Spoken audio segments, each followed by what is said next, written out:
Hola. Seguimos leyendo La prueba del cielo. Capítulo 5. El inframundo. Oscuridad. Pero una oscuridad visible, como si estuvieras sumergido en barro y aún así fueses capaz de ver, o en una especie de gelatina sucia, transparente pero de un modo borroso, claustrofóbico y asfixiante. Conciencia, pero sin memoria, sin identidad, como un sueño en el que ves lo que está pasando a tu alrededor, pero no sabes realmente quién eres o lo que eres. Y sonido, también, un palpitar profundo y rítmico, lejano pero fuerte, me atravesaba de parte a parte. Como el de un corazón, tal vez, aunque más lúgubre, más maquinal, como un choque metálico, como si un gigantesco herrero subterráneo estuviera golpeando con un enorme martillo una pieza sobre un yunque en la distancia, con tanta fuerza que el estruendo del impacto atravesase la tierra, el lodo o lo que quiera que me rodease. No tenía cuerpo, al menos no un cuerpo del que fuese consciente. Simplemente estaba allí, en cualquier lugar de palpitante y sonora oscuridad. Ahora, con el paso del tiempo, podría llamarla primordial. Pero por aquel entonces no conocía esa palabra. De hecho, no conocía ninguna. Las palabras que utilizo aquí llegaron mucho más tarde, ya en el mundo, al poner por escrito mis recuerdos. Idioma, emociones, lógica, todo ello había desaparecido, como si hubiera sufrido una regresión a un estado del ser propio del principio de los tiempos, tan lejano, quizá, como la primitiva bacteria que, sin que yo lo supiera, había invadido mi cerebro y lo había obligado a apagarse. ¿Cuánto tiempo pasé en este mundo? No tengo ni la menor idea.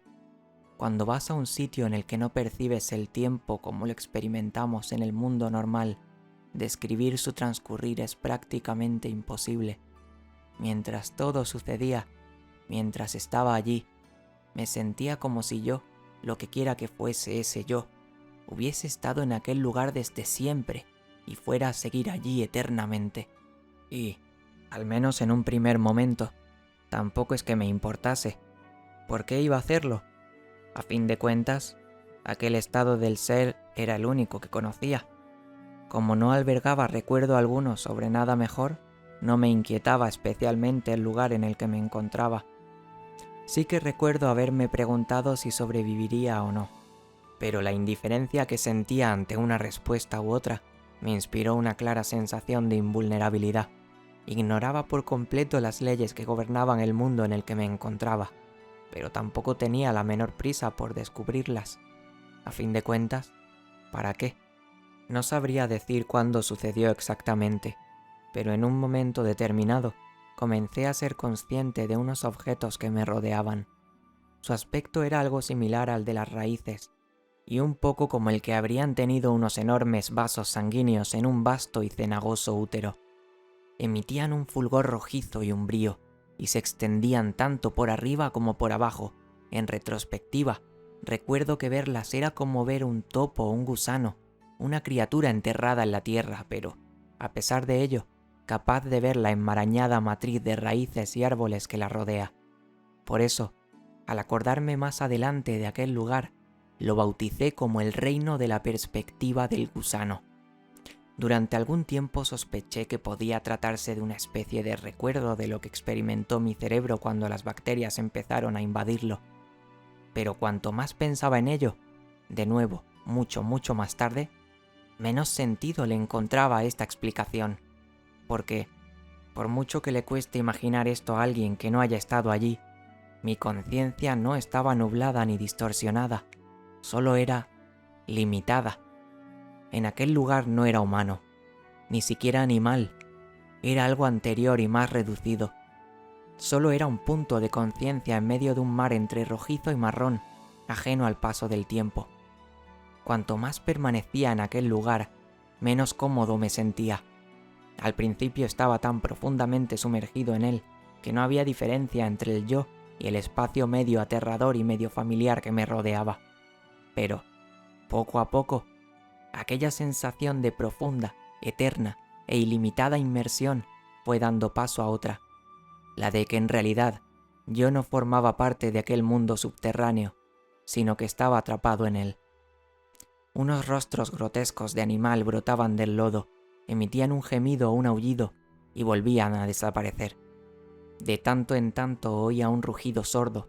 A veces, dichos rugidos se transformaban en cánticos tenues y rítmicos, que resultaban a un tiempo aterradores y extrañamente familiares, como si en algún momento yo mismo los hubiera emitido también. Como no guardaba recuerdo alguno sobre existencias anteriores, el tiempo que pasé en aquel reino se prolongó sin que me percatara de ello. ¿Fueron meses? ¿Años? ¿Toda la eternidad? Sea cual sea la respuesta, el caso es que al final acabé llegando a un punto en el que la sensación de inquietud sobrepasó a la de familiaridad. Cuanto más crecía mi sentido del yo, un yo separado de la oscuridad fría y húmeda que me rodeaba, más desagradables y amenazantes se entornaban las caras que brotaban de la negrura. Los rítmicos latidos en la distancia se intensificaron también y se hicieron más claros y fuertes, como si alguien estuviera marcándole el ritmo de trabajo a un ejército de obreros subterráneos similares a trolls, entregados a una tarea interminable y de brutal monotonía.